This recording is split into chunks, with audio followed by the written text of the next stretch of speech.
Some of the information is based upon research derived from the information that I saw. For instance, in the documents that I saw, it was stated that President Eisenhower had commissioned a group called the Jason Scholars, which was stated to have been a secret society of scholars, to research the deception, lies, facts, truth, and get at the root and the real truth of the alien question. It also stated that there was a group of 12 men formed by NSC Memo 5410, and that the study group was formed by NSC Memo 5411, and that there was another NSC memo issued to cover the actions of these men and explain the reasons why such prominent men were meeting on a regular basis, and that NSC memo was 5412/1 and 5412/2. 5412/1 was implemented in March of 1955, 5412/2 in November of 1955.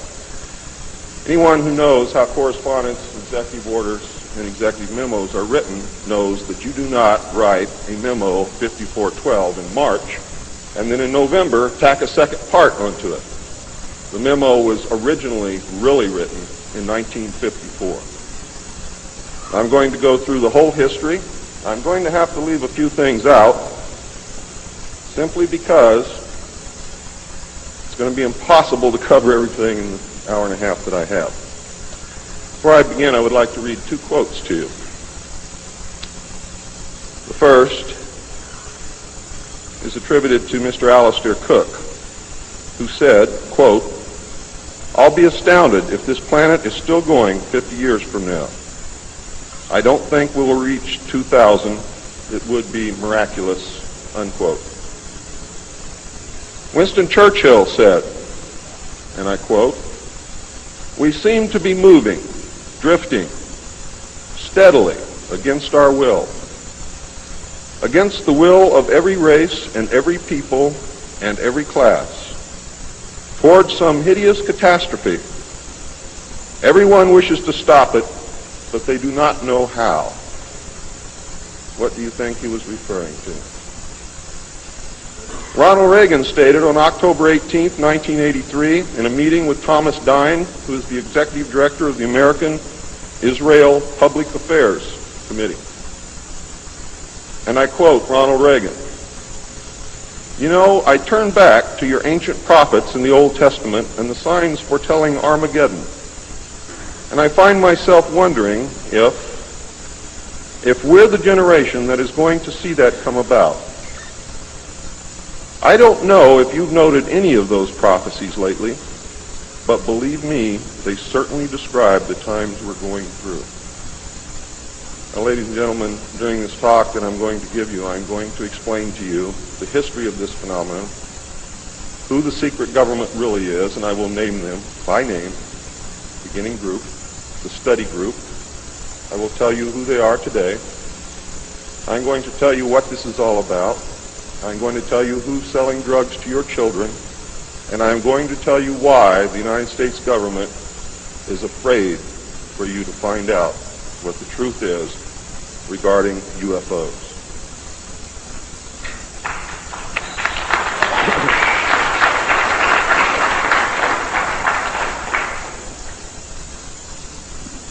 I'm going to skip over the early saucer recoveries, but there are many more than what you would expect. The early saucers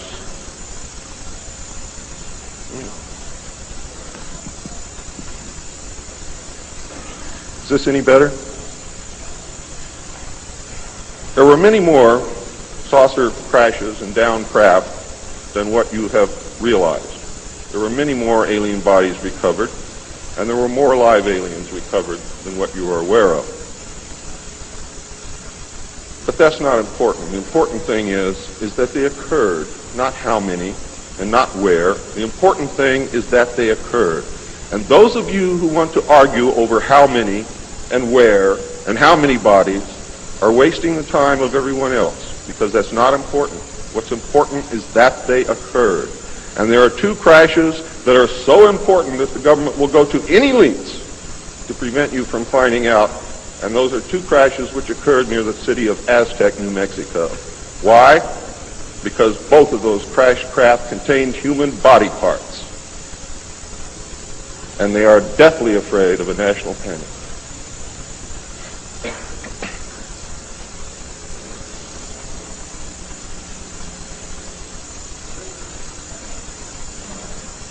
Because of this, there was a very, very tight security blanket screwed down tight over all of the alien question. The downed craft, the fact that they were here, the technology that we were recovering. Some craft, strangely enough, were not damaged at all. But we could not recognize anything that we had previously known as mechanical, electrical, hydraulic, or any other thing that we knew of, except eventually we discovered that the craft contained a small reactor approximately the size of a large football or a small basketball, which was said to be a clean reactor, and the craft, this particular craft, used or seemed to use water as fuel. Now, how that all works, I don't know. I am not a nuclear physicist. Thank God. A special group of America's top scientists were organized under the name Project Sign in December of 1947 to study the phenomenon. There was no such thing at that time as MJ-12. The whole nasty business was contained within the shroud of secrecy. Project Sign evolved into Project Grudge in December of 1948. A very low-level collection and disinformation project named Blue Book was formed under Grudge. 16 volumes were to come out of Grudge, including the controversial Grudge 13, which I and Bill English saw, read, and revealed to the public. Blue teams were put together to recover the crashed discs and dead or alive aliens. The blue teams were later to evolve into alpha teams under Project Pounce and Project Pluto. During these early years, the United States Air Force and the Central Intelligence Agency exercised complete control over the alien secret. The Air Force was later to be dropped because it was a young service and had no political power and could not overcome the power of the Army and the Navy. In fact, the CIA was formed by presidential executive order, first as a Central Intelligence Group for the express purpose of dealing with the alien presence. Later, the National Security Act was passed, establishing it as the Central Intelligence Agency. The National Security Council was established to oversee the intelligence community and especially the alien endeavor. It was not created specifically to form national policy. In fact, you can say that the National Security Council was the forerunner of MJ-12, and there was another group between MJ-12 and the National Security Council, which is to come later. A series of National Security Council memos and executive orders removed the CIA from the sole task of gathering foreign intelligence and slowly but thoroughly legalized direct action in the form of covert activities at home and abroad.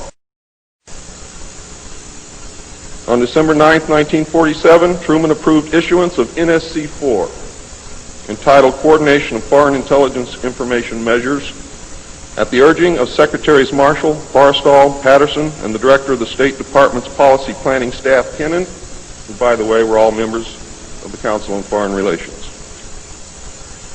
The Foreign and Military Intelligence Book 1, Final Report of the Select Committee to Study Governmental Operations with Respect to Intelligence Activities, United States Senate, 94th Congress, Second Session, Report number 94-755, April 26, 1976, page 49 states, this directive empowered the Secretary of State to coordinate overseas information activities designed to counter communism. A top-secret annex to NSC-4, which was NSC-4 Alpha, or 4A, for those of you who are confused by military terms, instructed the Director of Central Intelligence to undertake covert psychological activities in pursuit of the aims set forth in NSC-4, and secretly was to run a psychological operation against the American public to hide the presence of UFOs. and aliens. The initial authority given the CIA for covert operations under NSC 4A did not establish formal procedures for either coordinating or approving these operations. How many of you understand what I just said to you? Not too many. Let me explain it. What this means, the initial authority given the CIA for covert operations under NSC 4 Alpha did not establish formal procedures for either coordinating or approving these operations. That means they had to answer to no one. It means go do what you got to do. Don't bring any dirt back here because we don't want to see it. Just get the job done. Don't ask anybody. Don't report to anybody. That's exactly what it means. It simply directed the DCI, which is the Director of Central Intelligence, to undertake covert actions and to ensure, through liaison with state and defense, that the resulting operations were consistent with American policy. The only guideline was that it was consistent with American policy. Later, NSC 10-1 and NSC 10-2 were to supersede NSC 4 and NSC 4A, and NSC 10/1 was to establish the Office of Policy Coordination, or the OPC, was chartered to carry out an expanded program of covert activities. It was directly responsible for the alien task projects, and it was the direct forerunner of MJ-12. NSC 10-1 and 10-2 validated illegal and extra-legal practices and procedures as being agreeable to the national security leadership. The reaction, of course, was very swift. In the eyes of the intelligence community, no holes were barred. Under NSC 10-1, an executive coordination group was established to review but not approve covert project proposals. Why? Because if you've ever read or known anything about President Truman, he was a mean little guy, and he didn't believe in trusting everybody else to do the right thing, and he kept the power solidly in his hands. He did not give it to anyone.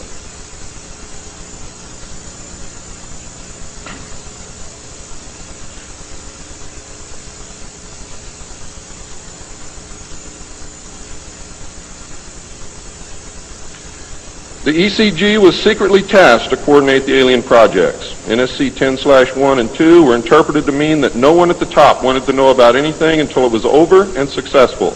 These actions established a buffer between the president and the information, and it's important that you understand this because it's important later. It was intended that this buffer serve as a means for the president to deny knowledge if leaks divulged the true state of affairs. That is to prevent the collapse of the government. If the president can stand up and say, I didn't know about it, the government can survive. If the president cannot say that, then you have a very, very dangerous situation indeed. The buffer was used in later years for the purpose of effectively isolating succeeding presidents from any knowledge of the alien presence other than what the secret government and the intelligence community wanted them to know. NSC 10-2 established a study panel which met secretly and was made up of the scientific minds of the day and may very well have included some of those names which are on the fraudulent document known as Majestic 12 or the Eisenhower briefing document, which is in reality a contingency plan to lead you right through the Rose Garden.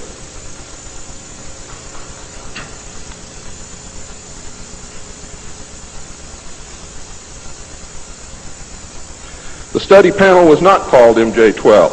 In fact, the study panel was never called MJ-12. Another NSC memo, NSC 10/5, further outlined the duties of the study panel. These NSC memos and secret executive orders set the stage for the creation of MJ-12 only 4 years later. Now it gets nasty. Secretary of Defense James Forrestal began to object to the secrecy. He was a very idealistic and religious man who believed that the public should be told. When he began to talk to leaders of the opposition party and leaders of the Congress about the alien problem, he was asked, which is a polite way of saying you're fired, to resign by Truman. He expressed his fears to many people and rightfully believed that he was being watched and that his life was threatened.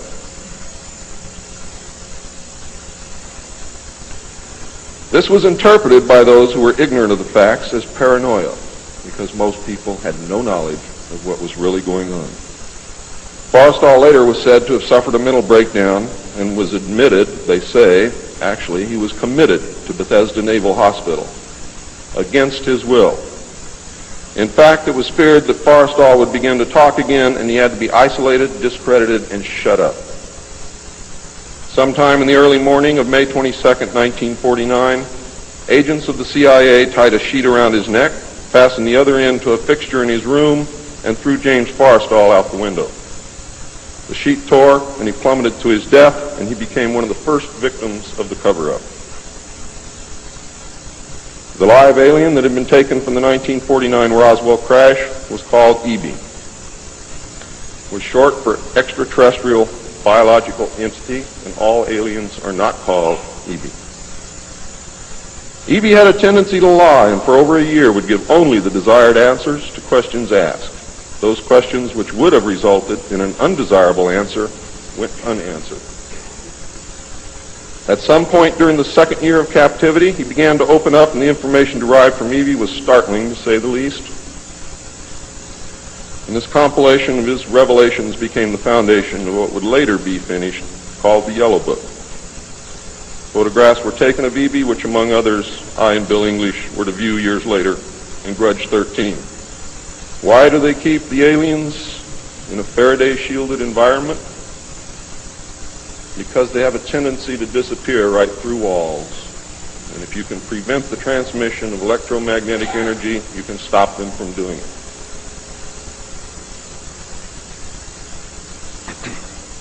In late 1951, EB became ill. Medical personnel had been unable to determine the cause of EB's illness and had no background from which to draw. EB's system was chlorophyll-based, and he processed food into energy much the same as plants. Waste material was excreted almost exactly the same as plants.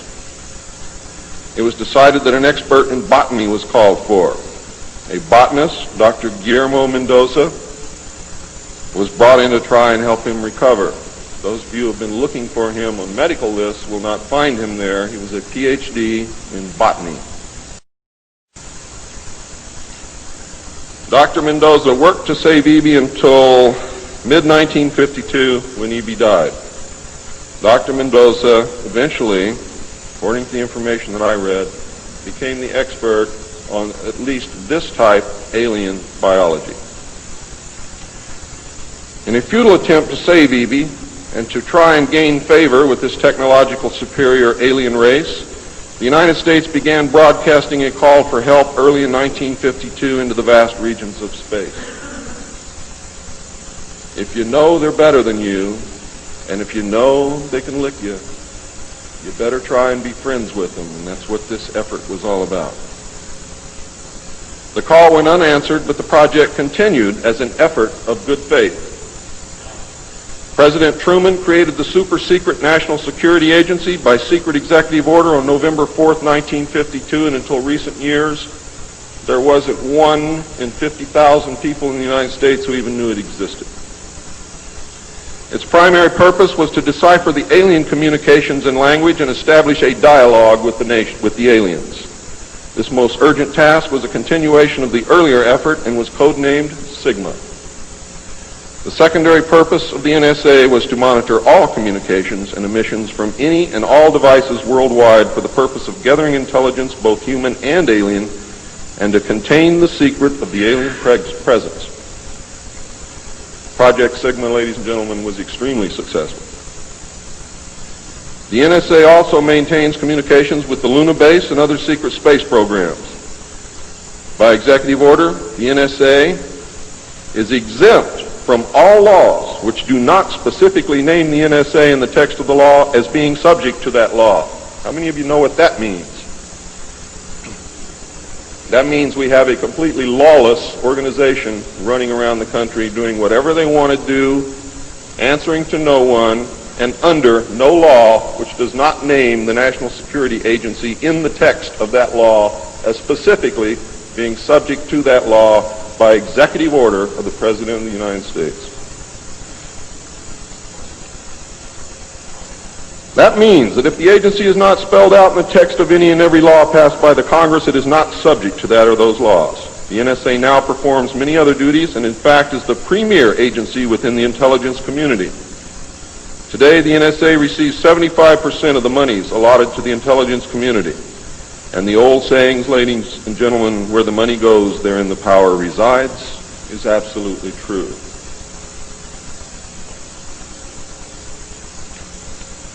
The DCI today is mainly a figurehead. He is in charge of the CIA. The CIA does have many functions which are useful to this country and some which are deadly to us. The DCI, of course, is in charge of that agency. But he is not, as everyone thinks, the head of the intelligence community. That position really and truthfully lies with the director of the National Security Agency. The primary task of the NSA is still alien communications, but now includes other alien projects as well. President Truman had been keeping our allies, including the Soviet Union, informed of the developing alien problem since the Roswell recovery. This had been done in case the aliens turned out to be a threat to the human race and thus the world. Plans were formulated to defend the Earth in case of invasion. These were international plans, which included most of the countries of the world. Great difficulty, however, was encountered in maintaining international secrecy. It was decided that an outside group was necessary to coordinate and control international efforts in order to hide the secret from the normal scrutiny of governments by the press. The result was the formation of a secret society which became known as the Bilderbergers. The headquarters of this group is in Geneva, Switzerland. The Bilderbergers evolved into a secret world government that now controls everything. The United Nations was then, and is now, an international joke.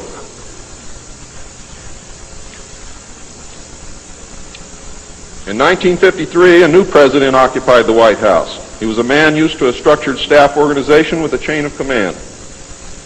His method was to delegate authority and rule by committee. He made major decisions, but only when his advisors were unable to come to consensus, and when he was in the Army, he was known as the diplomat.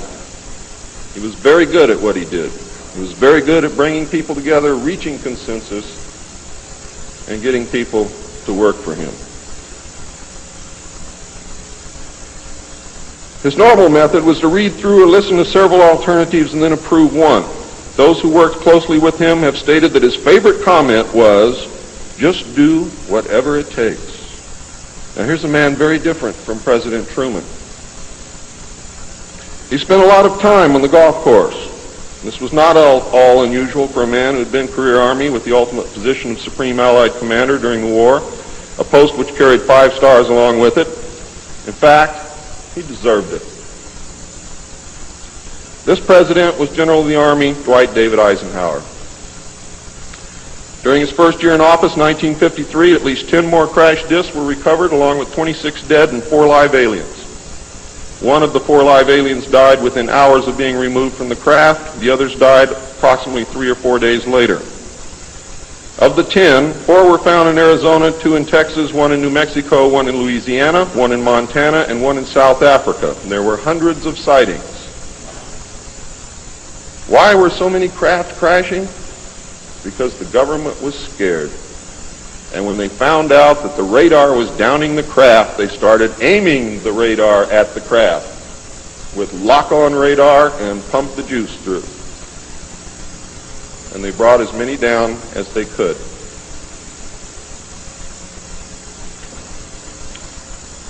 Eisenhower knew that he had to wrestle and beat the alien problem. He knew that he could not do it by revealing the secret to the Congress, because, in fact, isn't that the same as telling the public? Early in 1953, the new president turned to his friend and fellow member of the Council on Foreign Relations, Nelson Rockefeller, for help with the alien problem. Eisenhower and Rockefeller began planning the secret structure of alien task supervision, which was to become a reality within 1 year. The idea for MJ-12 was thus born. It was Nelson's uncle Winthrop Aldrich who had been crucial in convincing Eisenhower to even run for president. The whole Rockefeller family, and with them the Rockefeller Empire, had solidly backed Eisenhower. Asking Rockefeller for help with the alien problem was to be the biggest mistake Eisenhower ever made for the future of the United States and most probably all of humanity, as you will soon see. What he literally did with this act, ladies and gentlemen, is abdicate the presidency to a secret group. Within 1 week of Eisenhower's election, he had appointed Nelson Rockefeller chairman of a presidential advisory committee on government organization. Rockefeller was responsible for planning the reorganization of the government. New Deal programs went into one single cabinet position called the Department of Health, Education, and Welfare. When the Congress approved the new cabinet position in April of 1953, Nelson was named to the post of Undersecretary to Ovida Culp Hobby. In 1953, also, astronomers discovered large objects in space which were moving toward the Earth, and it was first believed that they were asteroids. However, if you know much about astronomy, you know that you can predict or project backward orbital paths of bodies in space and determine where they come from, what they're doing, where they're going, and what their orbital path really is. Well, this failed to pan out, and the evidence proved that the objects could only be spaceships intelligently guided. Project Sigma intercepted alien communications, and when the objects reached the Earth, they took up a very high orbit around the equator. There were several huge ships, and their actual intent was unknown. Project Sigma and a new Project Plato, through radio communications using the computer binary language, which the aliens understand very well, they're very mathematical minded, was able to arrange a landing that eventually resulted in face-to-face contact with alien beings from another planet. Project Plato was tasked with establishing diplomatic relations with this race of space aliens. But in the meantime, something else happened. In the meantime, a race of human-looking aliens contacted the United States government. Where this happened, I do not know. I wish that I did. This alien group warned us against the aliens that were orbiting the equator and offered to help us with our spiritual development. They demanded that we dismantle and destroy our nuclear weapons as the major condition. They refused to exchange technology, citing that we were spiritually unable to handle the technology which we then possessed, and has not that been true throughout our history?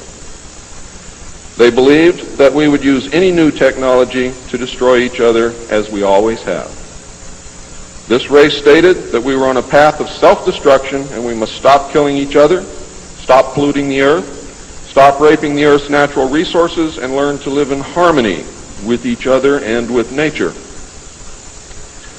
These terms were met with extreme suspicion, especially the major condition of nuclear armament, disarmament, and I have to say that I could not blame them in the face of so many uncertainties and so many alien surprises staring them directly in the face. It was believed that meeting that condition would leave us helpless in the face of an obvious alien threat. We also had nothing in history to help with the decision. Nuclear disarmament was not considered to be within the best interests of the United States, and the overtures were rejected. Later in 1954, the race of large-nosed gray aliens which had been orbiting the Earth landed at Holloman Air Force Base. It happened in 1954, ladies and gentlemen. If you take everything that Bob Ebenegger has ever said and subtract 10 years from it, you will be right on the money. A basic agreement was reached. An alien named Krill was left as a pledge that they would return and formalize the agreement. In effect, he was a hostage. This race identified themselves as originating from a planet around a red star in the constellation of Orion, which we call Betelgeuse. I believe that that's a lie. They lie a lot, and they deceive a lot, and it is evident through every action that they've ever done with us The truth is, ladies and gentlemen, these creatures might be from Mars, really. They claim that they are from a planet which revolves around the red star, which we call Betelgeuse. They stated that their planet was dying and that at some unknown future time they would no longer be able to survive there. This led to a second landing at Edwards Air Force Base. The historical event had been planned in advance and details of the treaty had already been agreed upon. Eisenhower arranged to be in Palm Springs on vacation. On the appointed day, the president was spirited away to the base, and the excuse was given to the press that he was visiting the dentist for a toothache. President Eisenhower met with the aliens, and a formal treaty between the alien nation and the United States of America was signed. We then received our first alien ambassador from outer space. His name and title, and I know it sounds ridiculous, but it's absolutely true. His name and title was His Omnipotent Highness Krill, pronounced Krill, spelled K-R-L-L-L or C-R-L-L-L. In the American tradition of disdain for royal titles, he was secretly called Original Hostage Krill, or O-H Krill, so that Americans would not have to say, Your Omnipotent Highness.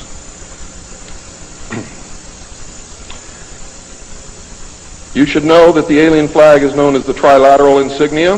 It looks like a TP with two circles on either side of the V and one pole running straight down the middle.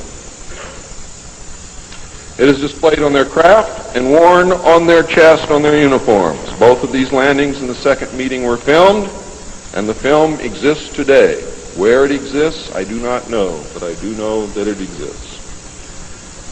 The treaty stated, the aliens would not interfere in our affairs, and we would not interfere in theirs. We were particularly interested that they do not interfere with anything that would affect our future, which has been violated. We would keep their presence on Earth a secret. They would furnish us with advanced technology and would help us in our technological development. They would not make any treaty with any other Earth nation.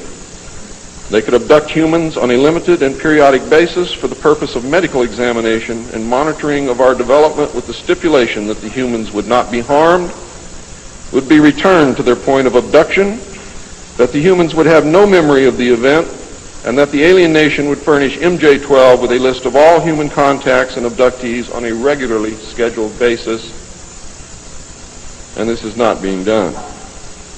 It was agreed that each nation would receive the ambassador of the other for as long as the treaty remained in force. It was further agreed that the alien nation and the United States would exchange 16 personnel each to the other with the purpose of learning each of the other.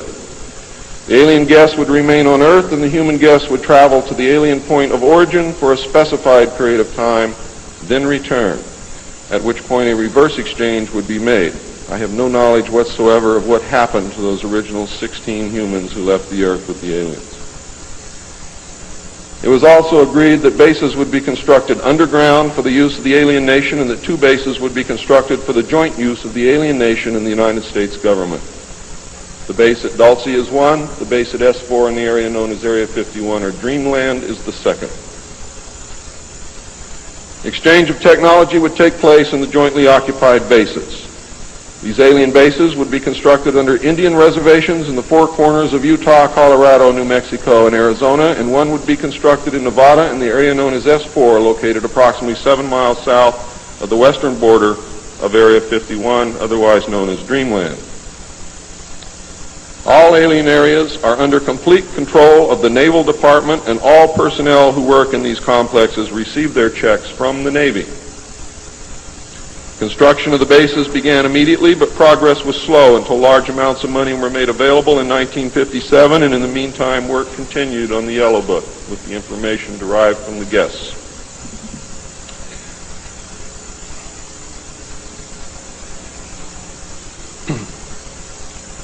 I would like to say at this time that the movie that most of you may have seen, how many of you saw Close Encounters of the Third Kind?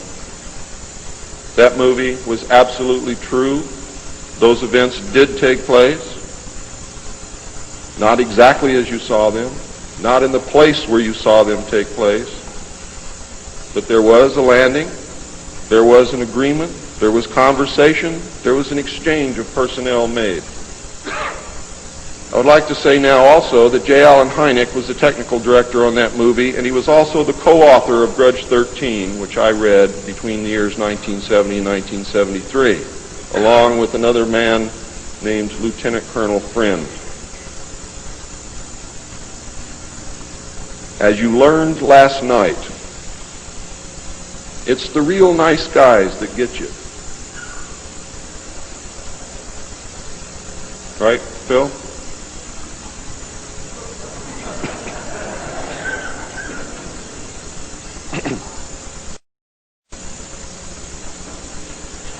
Project Red Light was formed, and experimentation and test flying alien craft was begun in earnest. As I told you earlier, many of the craft we recovered were intact, appeared to have no damage whatsoever. One craft actually exploded over the test site during testing sometime in the early 60s. I'm not sure what the exact date is, but the explosion is said to have been seen over 3 states. Project Red Light, according to the information that I have, was postponed at that time because they had no idea what had happened or why the craft had exploded, but they lost the pilots, and the project went on hold. A super top-secret facility was built at Groom Lake in Nevada in the midst of the weapons test range. It was codenamed Dreamland. Until this area was built, testing was done at the Tonopah test range, and that's why some of you have conflicting information. The installation was placed under the Department of the Navy, and clearance of all personnel required a Q clearance as well as executive, which means presidential or majestic approval.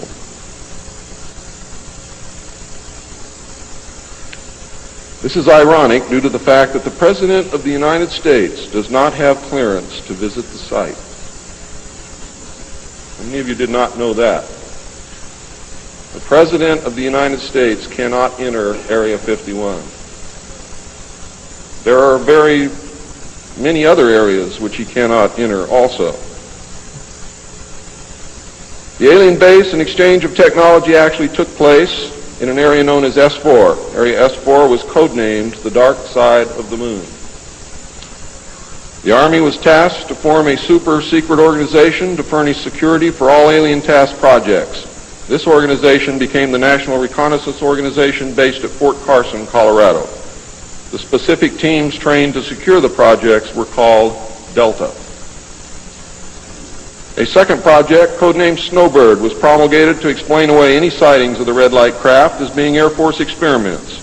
The Snowbird craft were manufactured using conventional technology and were flown for the press on several occasions, and those of you who are my age or older will remember, as children or young adults, going to the movie and seeing in the movie-tone newsreel the Avro car and other strange-looking saucer craft that were developed by the United States and the Canadian Armed Forces as a part of Project Snowbird. Project Snowbird was also used to debunk legitimate public sightings of alien craft, also called UFOs. Project Snowbird was very successful, and reports from the public declined steadily until recent years. But not just due to Project Snowbird. There was an intense ridicule, denial, and debunking campaign going on since the beginning. People stopped reporting what they saw. A multi-million-dollar secret fund was organized and kept by the military office of the White House. This fund was used to build over 75 deep underground facilities. Presidents who asked were told the fund was used to build deep underground shelters for the president in case of war.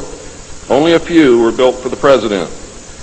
Millions of dollars were funneled through this office to MJ-12 and then out to the contractors, and was used to build top-secret alien bases as well as top-secret dumb or deep underground military bases. I think dumb is very appropriate. And the facilities promulgated by Alternative 2 throughout the nation.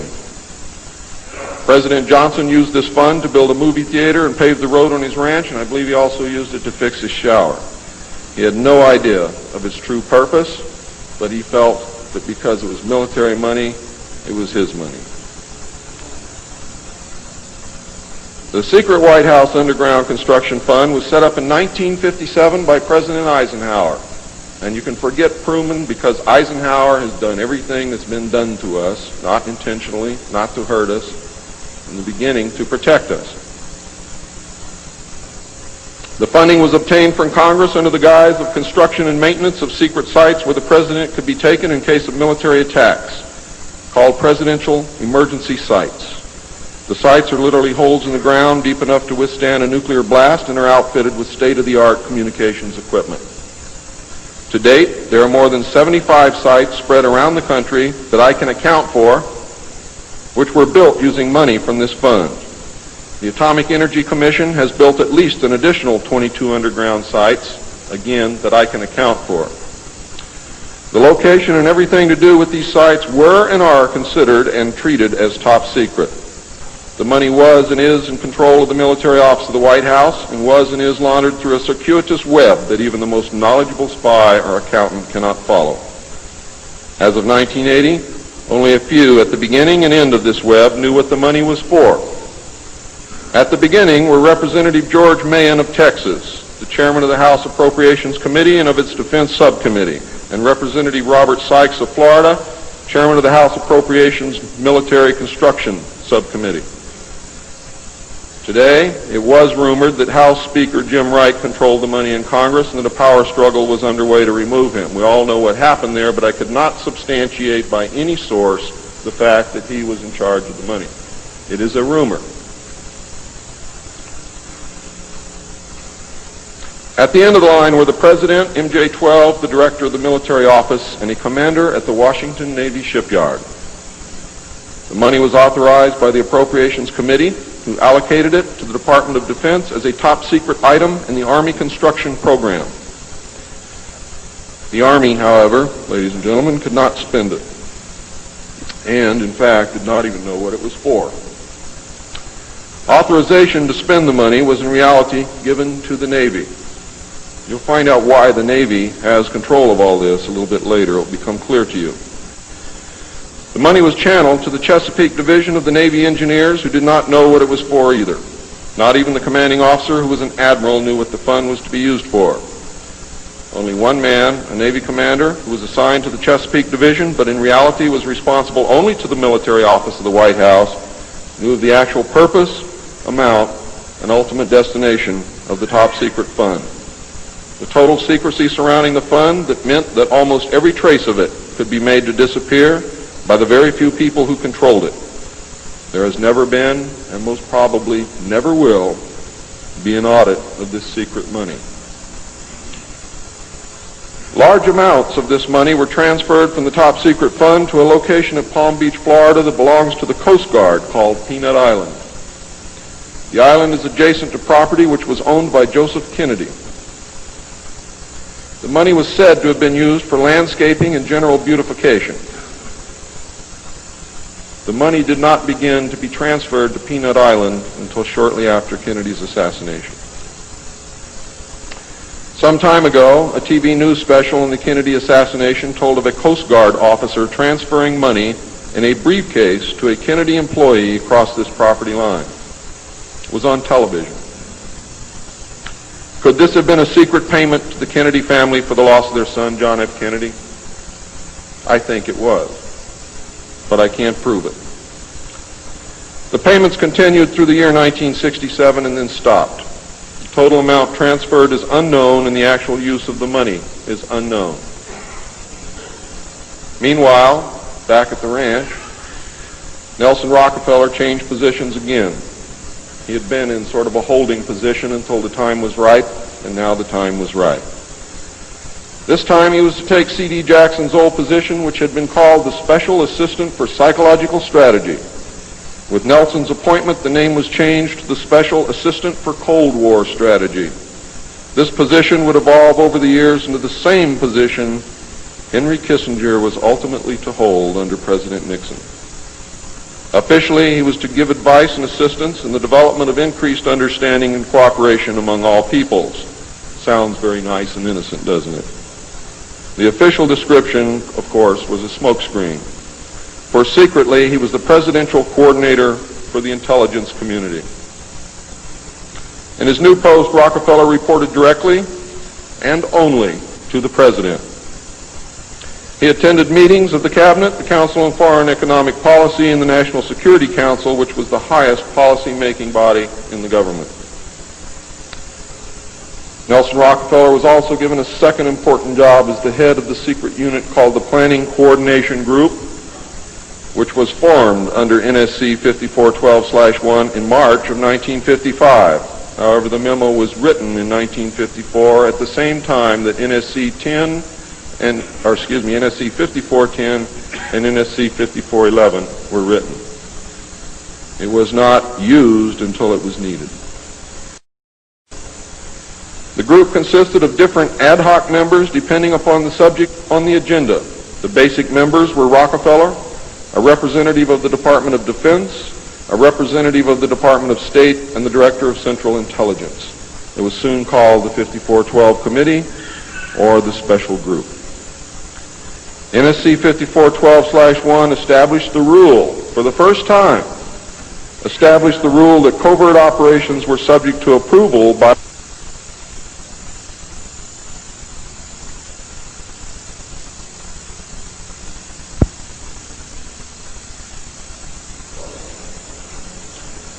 secret executive memorandum. NSC 5410, Eisenhower had preceded NSC 5412/1 in 1954 to establish a permanent committee, not ad hoc, to be known as Majority 12, MJ12, to oversee and conduct all covert activities concerned with the alien question. NSC 5412/1 was created to explain the purpose of these meetings when Congress and the press became curious as to why such important and prominent men were meeting on a regular basis.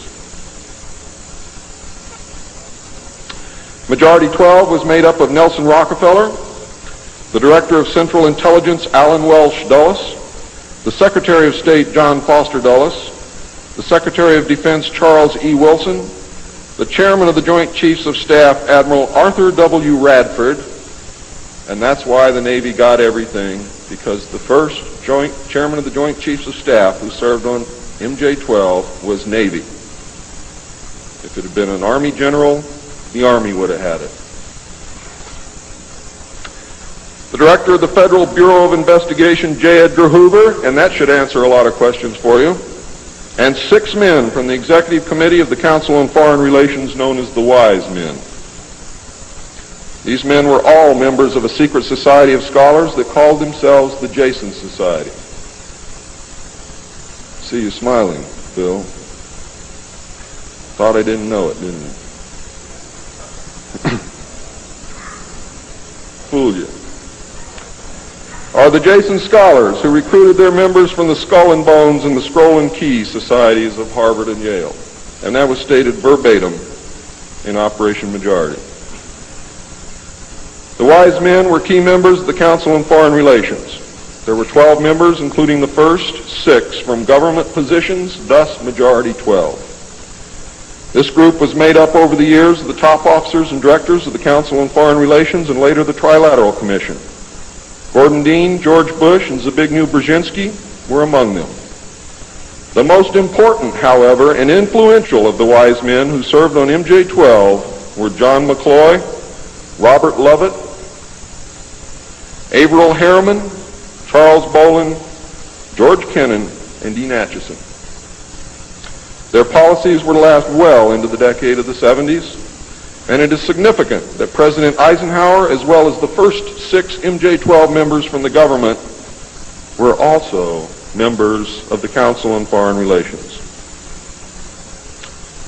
Thorough researchers will soon discover that not all of the Wise Men attended Harvard or Yale, and not all of them were chosen for Skull and Bones or Scroll and Key membership during their college years. You will be able to quickly clear up this mystery by obtaining the book The Wise Men by Walter Isaacson and Evan Thomas, Simon & Schuster, New York. And under illustration number 9 in the center of the book, you will find the caption, "Lovett with the Yale unit, above far right and on the beach. His initiation into Skull and Bones came at an airbase near Dunkirk." I have found that members were chosen on an ongoing basis by invitation based upon merit, post-college, and was not confined to only Harvard or Yale attendees. It also had something to do with how much money your family had. unless you were a military officer. A chosen few were later initiated into the Jason Society. They are all members of the Council on Foreign Relations, and at that time were known as the Eastern Establishment. This should give you a clue to the far-reaching and serious nature of these most secret college societies. The Jason Society is alive and well today, but now includes members of the Trilateral Commission as well. The Trilateralists existed secretly several years before 1973 because I saw the name of the Trilateral Commission in the documents in 1971. The name of the Trilateral Commission was taken from the alien flag known as the Trilateral Insignia. And that should give you some clue as to how much trouble you're in.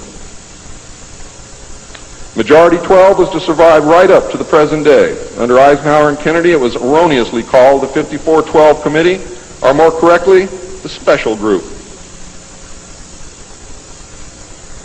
In the Johnson administration, it became the 303 Committee, named after the room that they met in at the White House when they met at the White House. Because the name 5412 had been compromised in the book The Secret Government.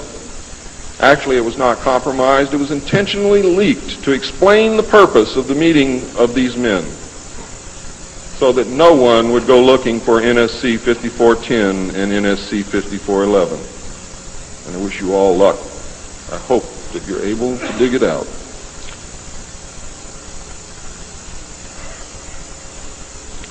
Actually, NSC 5412/1 was leaked to the author to hide the existence of NSC 5410. Under Nixon, Ford, and Carter, it was called the 40 Committee, and under Reagan, it became the PI 40 Committee. But over all those years, only the name changed. The positions remained the same. By 1955, it became obvious that the aliens had deceived Eisenhower and had broken the treaty. Mutilated humans, yes, mutilated humans, were being found along with mutilated animals, and yes, mutilated animals, and those of you who doubt that this is taking place should leave your job, should leave your home, should do whatever you have to do, and go look for yourself, because it's important that you know it and that you believe it.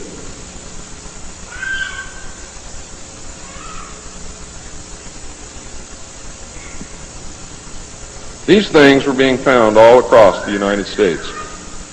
It was suspected that the aliens were not submitting a complete list of human contacts and abductees to MJ-12, and it was suspected that not all abductees had been returned, and this has been verified. The Soviet Union was suspected of interacting with them, and this proved also to be true.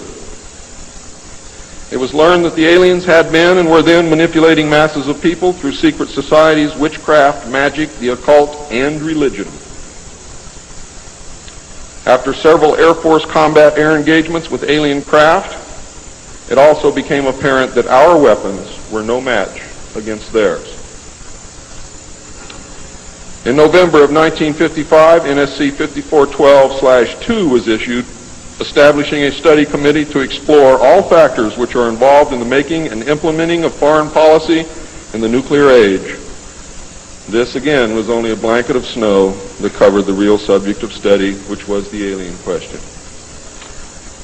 For, in fact, 5412/2 had, as I told you earlier, been written in 1954, when NSC 5410 and 5411 was written, and 5411, by secret executive memorandum in 1954, the study group was commissioned to examine all the facts, evidence, lies, and deception and discover the truth of the alien question.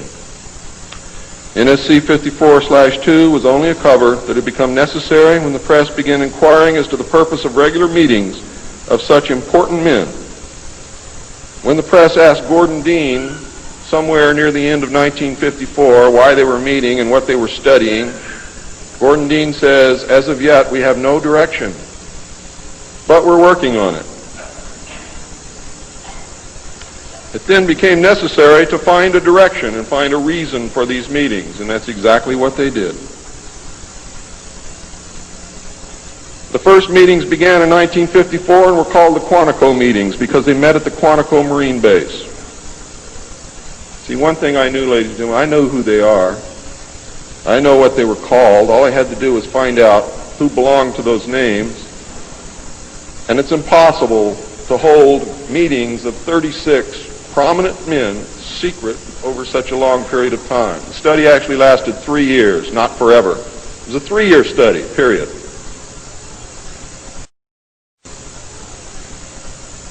A study group was made up of 35 members of the Council on Foreign Relations secret scholars known as the Jason Society or the Jason Scholars. Dr. Edward Teller was invited to participate. Dr. Zbigniew Brzezinski was the study director for the first 18 months. Dr. Henry Kissinger was chosen as the group study director for the second 18 months, beginning in November of 1955. Nelson Rockefeller was a frequent visitor during the study. I'm going to read you the study group members now. For those of you who know who these people are, you're going to be amazed. Those of you who do not, I advise that you purchase a copy of my text, which will be on sale at the minute that I finish my last word.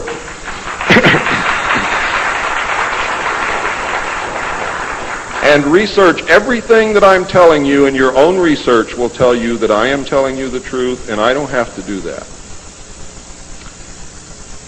You see, I'm a witness. I'm not a ufologist, and I'm not by profession a researcher. I'm doing this because I want the Constitution put back where it belongs.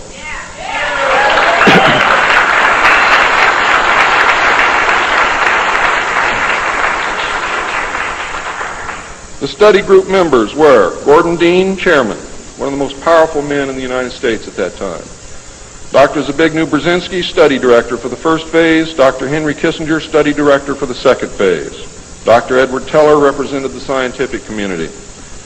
Major General Richard C. Lindsay, Hanson W. Baldwin, Lloyd V. Berkner, Frank C. Nash, Paul H. Nitze, Charles P. Noyes, Frank Pace Jr., James A. Perkins, Don K. Price, David Rockefeller, Oscar M. Rubhausen, Lieutenant General James M. Gavin, Carl P. Haskins, James T. Hill Jr., Joseph E. Johnson, Mervyn J. Kelly, Frank Altschul, Hamilton Fish Armstrong, Major General James McCormick Jr., Robert R. Bowie, McGeorge Bundy,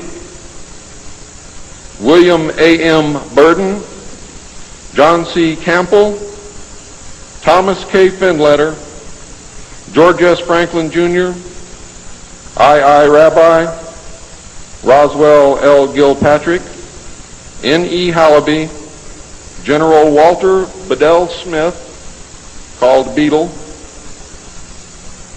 Henry DeWolf Smythe, Shields Warren, Carol L. Wilson, and Arnold Wolfers. Now, these aren't bad guys. They were a study group. And the first MJ-12 was not made up of bad guys. They were made up of concerned Americans. What happened later became bad. The yanking of power away from the president, the formation of a secret government, the sale of drugs to the American people, etc., etc., etc. And I'm going to cover most of those things before I'm finished. It's about time. The second phase meetings were also held at the Marine base at Quantico, Virginia, and the group became known as Quantico 2. Nelson Rockefeller built a retreat somewhere in Maryland, which could only be reached by air for MJ-12 and the study committee, so that they could meet away from public scrutiny. He donated the land, he built the facilities. Say hello for me, Phil.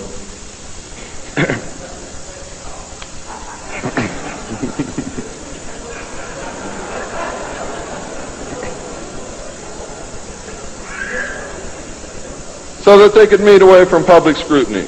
The secret meeting place is known by the code name, the Country Club. Complete living, eating, recreation, library, and meeting facilities exist at the location.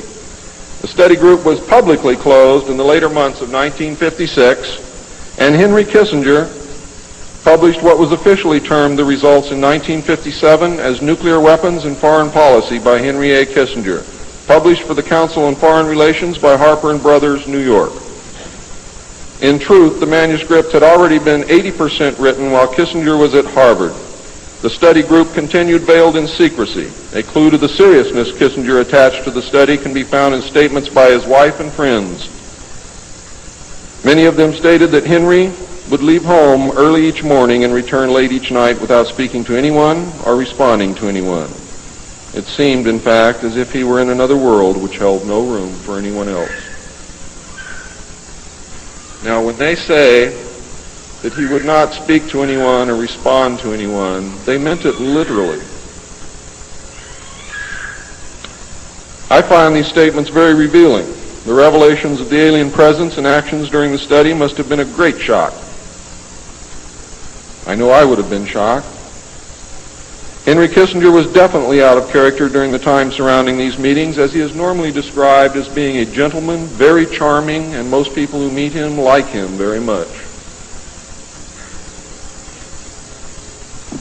Henry Kissinger would never again be affected in this manner, no matter the seriousness of any subsequent event. On many occasions, he would work very late into the night after having already put in a full day. Coupled with his not speaking, this behavior eventually led to his divorce.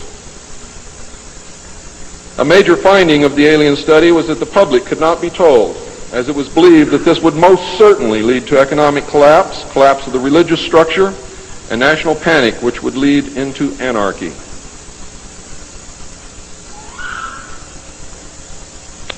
Secrecy thus continued. An offshoot of this finding was that if the public could not be told, then the Congress could not be told. Thus, funding for the projects and research would have to come from outside the government. There are some things beginning to fall into place.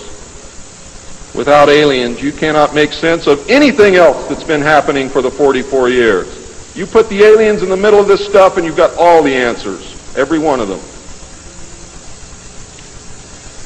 In the meantime, money was to be obtained from the military budget and from CIA confidential non-appropriated funds.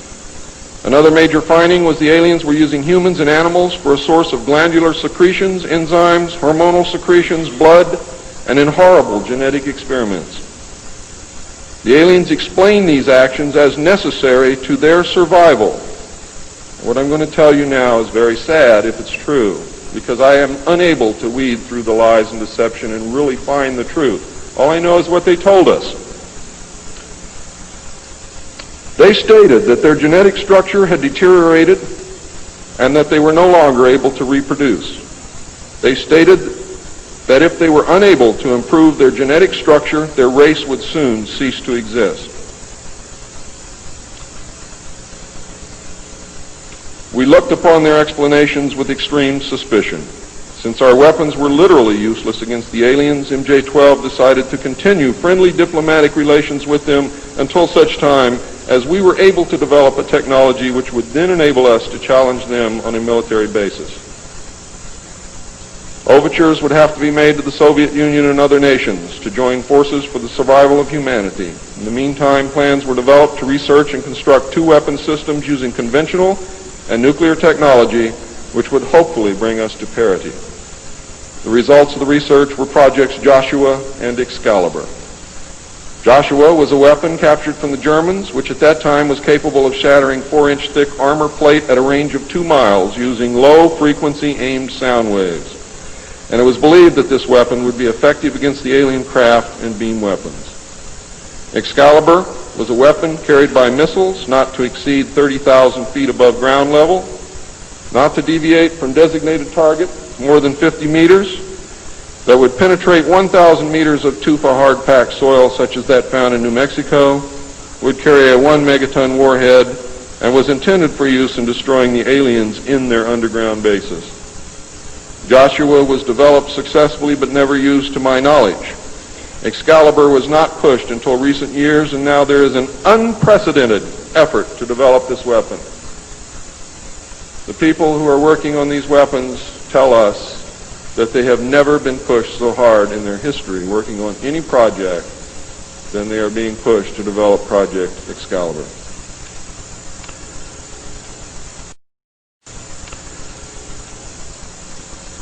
Now, what I'm going to read you next may upset some of you, but it's absolutely true. The events at Fatima in the early part of the century were scrutinized. On suspicion that it was alien manipulation, an intelligence operation was put into motion to penetrate the secrecy surrounding the event. The United States utilized its Vatican moles that had been recruited and nurtured during World War II and soon obtained the entire Vatican study, which included the prophecy. And I don't care what you've ever read before, you have not read the true prophecy. This prophecy stated that if man did not turn from evil and place himself at the feet of Christ, the planet would self-destruct and the events described in the book of Revelations would indeed come to pass.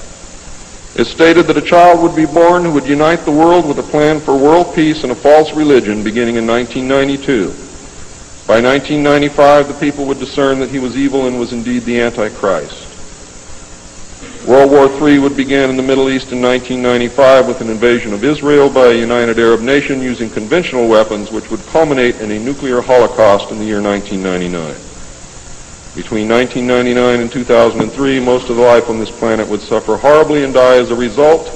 The return of Christ would occur in the year 2011. Is this true? I don't know. I know that it was decided by the United States government that this was indeed an alien event, and I believe that this is more deception which is being heaped upon us. So don't go out of here thinking that the world is going to end tomorrow because of this. It might because of something else, and I'm going to talk about that, but not because of this.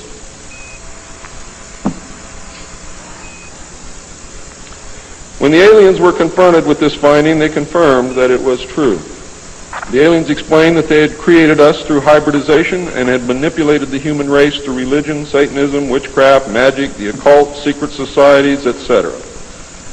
They further explained that they were capable of time travel and the events would indeed come to pass. Later exploitation of alien technology by the United States and the Soviet Union utilizing time travel confirmed that indeed something bad was going to happen. The aliens showed a hologram which they claimed was the actual crucifixion of Christ, which the government filmed. We did not know whether to believe them or not. Were they using our genuine religions to manipulate us? Or were they indeed the source of our religions with which they had been manipulating us all along? Or was this the beginning scenario of the genuine end times and the return of Christ which had been predicted in the Bible? No one knew the answer. And I don't know the answer either. A symposium was held in 1957 which was attended by some of the great scientific minds then living. It was held in Huntsville, Alabama. They reached the conclusion that by or shortly after the year 2000, the planet would self-destruct due to increased population and man's exploitation of the environment without any help from God or the aliens. By secret executive order of President Eisenhower, the Jason scholars were ordered to study this scenario and make recommendations from their findings. This was done. The Jason Society confirmed the finding of the scientists and made 3 recommendations called Alternatives 1, 2, and 3. Alternative 1 was to use nuclear devices to blast holes in the stratosphere from which the heat and pollution could escape into space. I'll buy heat, but I'll never buy pollution. Change the human cultures from that of exploitation into cultures of environmental protection. Of the 3, this was decided to be the least likely to succeed due to the inherent nature of man and the additional damage the nuclear explosions would themselves create. Alternative 2 was to build a vast network of underground cities and tunnels in which a select representation of all cultures and occupations would survive and carry on the human race. The rest of humanity would be left to fend for themselves on the surface of the planet. Alternative 3 was to exploit the alien and conventional technology in order for a select few to leave the Earth and establish colonies in outer space. I am not able to either confirm or deny the existence of batch consignments of human slaves which would be used for the manual labor in the effort as a part of the plan. The moon, codenamed Adam, would be the object of primary interest, followed by the planet Mars, codenamed Eve. As a delaying action, all 3 alternatives included birth control, sterilization, forced if necessary, and the introduction of deadly microbes to control or slow the growth of the Earth's population. AIDS is only one result of these plans. There are others. It was decided, since the population must be reduced and controlled, that it would be in the best interest of the human race to rid ourselves of the undesirable elements of our society. The joint U.S. and Soviet leadership dismissed Alternative 1 but ordered work to begin on Alternative 2 and 3 virtually at the same time. Those of you in the state of Washington who report hearing machinery underground are probably correct. In 1959, the RAND Corporation hosted a deep underground construction symposium. I have a copy of this symposium report, which I'm not supposed to have. Nevertheless, I have it, approximately this thick. In the symposium report, machines are pictured and described which could bore a tunnel 45 feet in diameter at the rate of 5 feet per hour in 1959. Just think what they can do now. It also displays pictures of huge tunnels and underground vaults containing what appear to be complex facilities and possibly even cities. It appears that the previous 5 years of all-out underground construction had made very significant progress by that time. The ruling powers decided that one means of funding the alien-connected and other black projects was to corner the illegal drug market.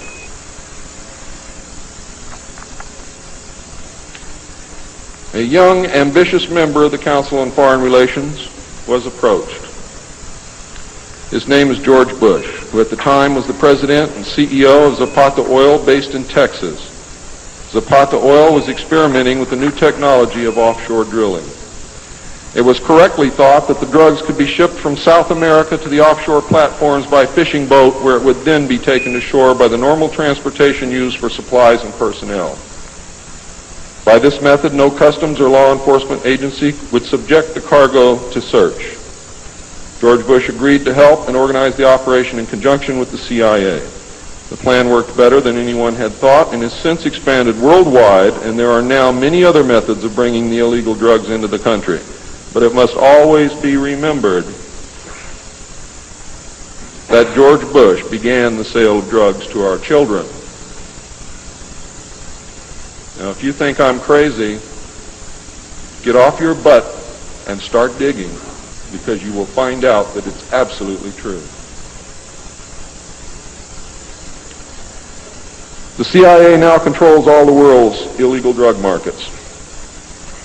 The official space program was boosted by President Kennedy in his inaugural address when he mandated that the United States put a man on the moon before the end of the decade. Although innocent in its conception, this mandate enabled those in charge to funnel vast amounts of money into black projects and conceal the real space program from the American people. A similar program in the Soviet Union served the same purpose. In fact, a joint alien United States and Soviet Union base already existed on the moon at the very moment Kennedy spoke the words. On May 22, 1962, a space probe landed on Mars and confirmed the existence of an environment which could support life. Not long afterward, the construction of a colony on the planet Mars began in earnest. Today, there is a colony which exists on the planet Mars. It is a United States-Russian alien facility.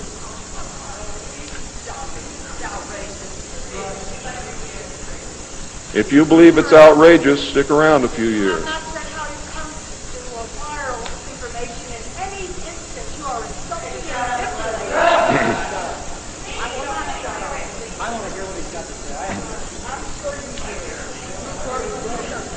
This is very disturbing information, and I don't expect anyone to believe it. I don't expect one of you to believe what I'm telling you. And I knew that when I came here. I'm not one of you. I'm not a ufologist. I'm not a researcher. I have an obligation to inform the public, and once that's done, I've done my job. From then on, it's up to you, not me.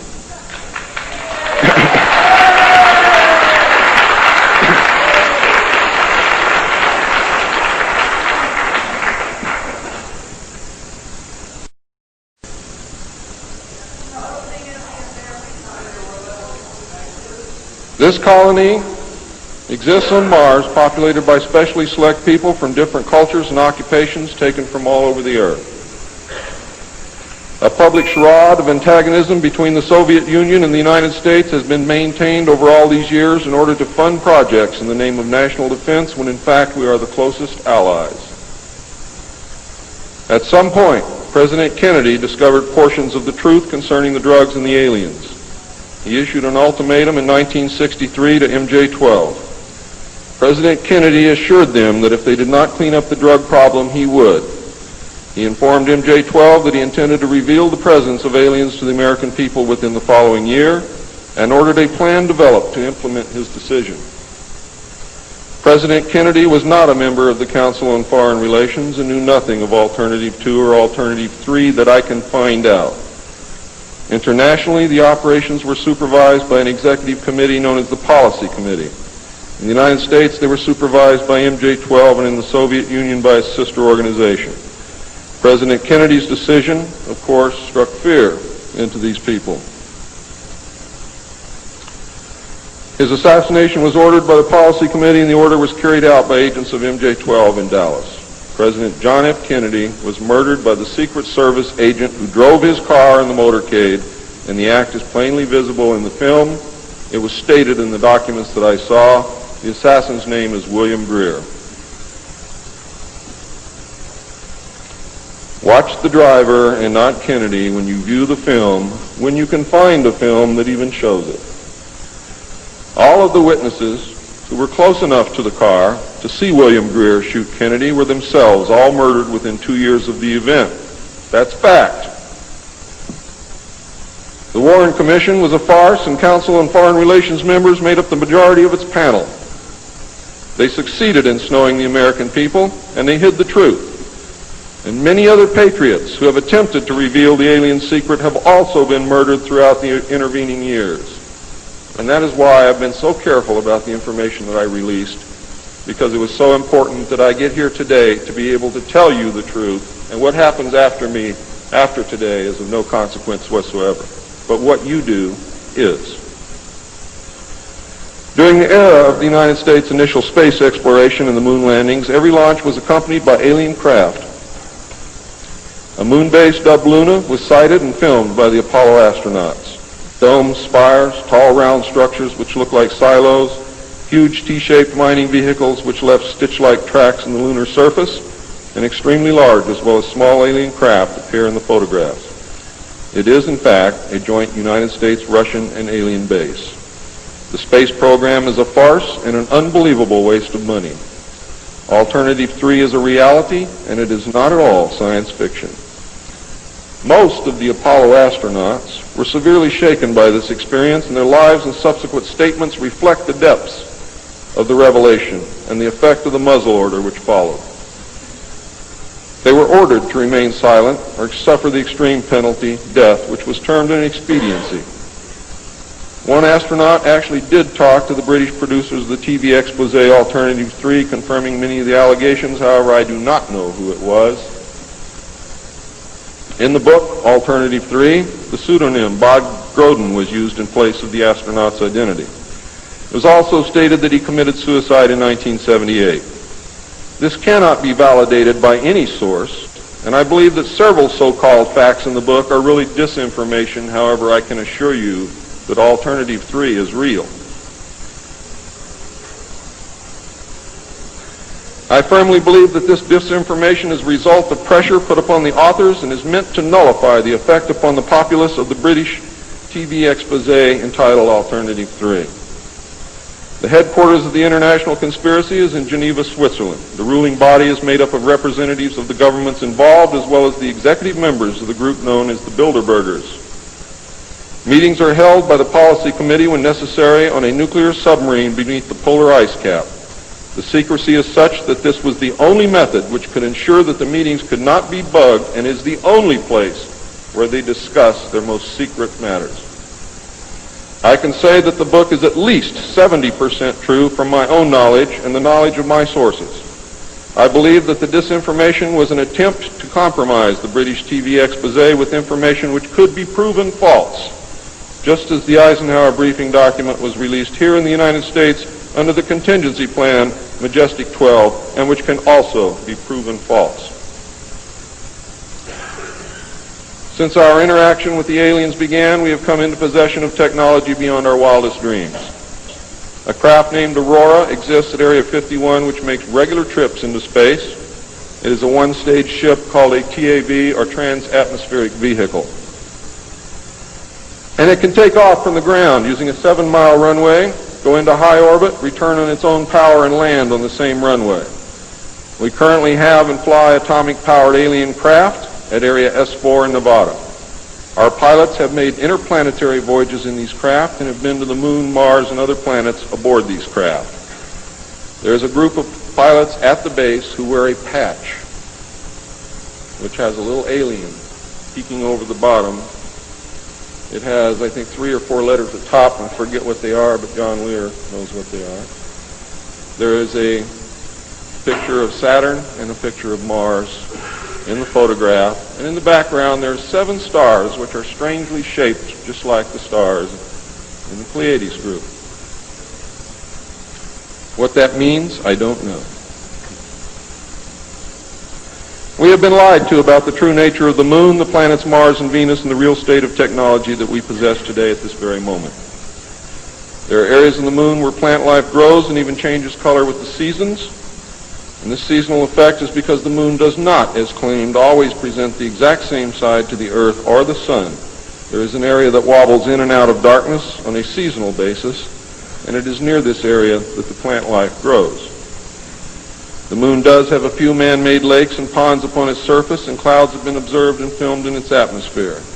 How many of you remember the period of time, several years, when almost every reported alien craft that was reported landed was on or near water and appeared to be pumping water into the craft? How many of you remember that? Quite a few. The water went to the moon, ladies and gentlemen, to change the moon. And it is working.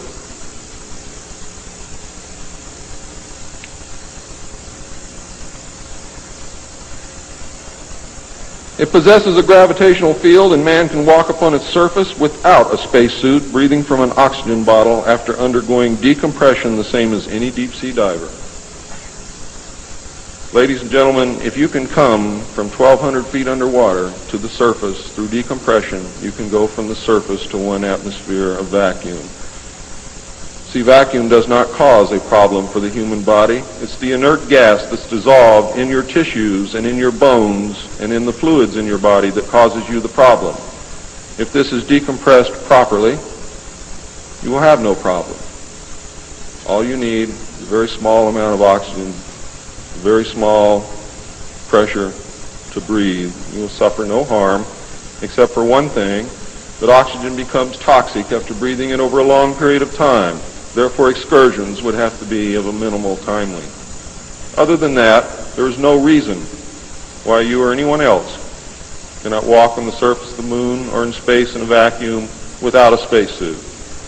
How do I know? I used to be one of the world's experts on deep-sea mixed gas breathing mixtures for divers and on deep saturation diving. When I was the head of the department of the Mixed Gas Deep Saturation Diving Division of the College of Oceaneering. And I can tell you now, it's much easier to decompress to a vacuum and walk on the surface of the moon than it is to bring a man up from 600 feet.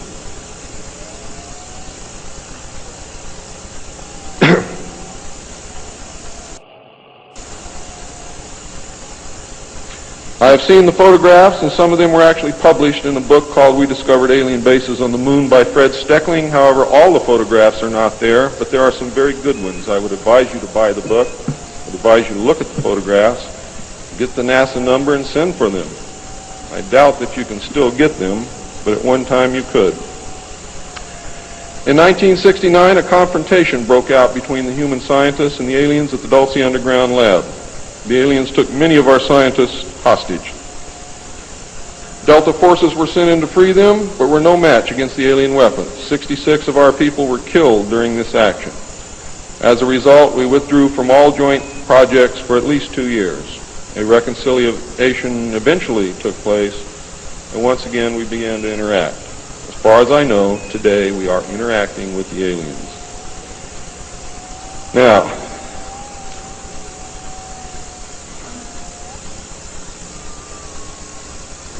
I'm gone past my limit. I'm not going to infringe upon the other speakers. The text of my speech will be on sale outside. I only have one message to give you. I don't care what you think of me. I don't care what you call me. I do care what you do with this information because it is important to our survival as a species. It's important to our planet. It is important for the world. What happens to me is of no consequence, and I knew that when I started this. And over the last 17 years, I knew that someday I was going to have to get up and say this, whether I wanted to or not, whether I was afraid or not. Now I am here, and now it is done. And I feel an overwhelming relief. You now have the information. You can laugh at it. You can throw it in the trash can. You can burn my house down if you want to. But I am telling you right now, your future, your children's future, your grandchildren's future depends upon what you do with this information. Your own government is selling your children drugs, and you don't seem to care. Your own government has given away the power of the people, and you don't seem to care. There is an apathy that is running rampant in this country that is deadly, whether or not there are aliens.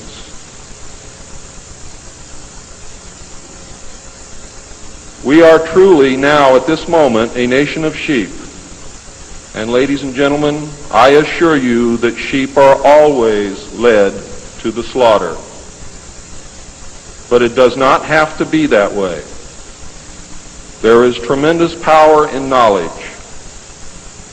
There is also tremendous power in secrecy. Take away that secrecy, you make sure that you're informed, and you can change things and stop fighting with each other. Thank you.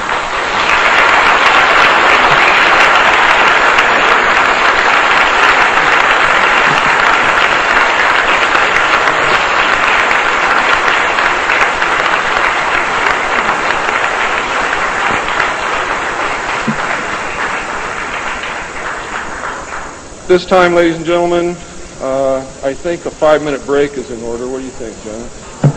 It's been a long time.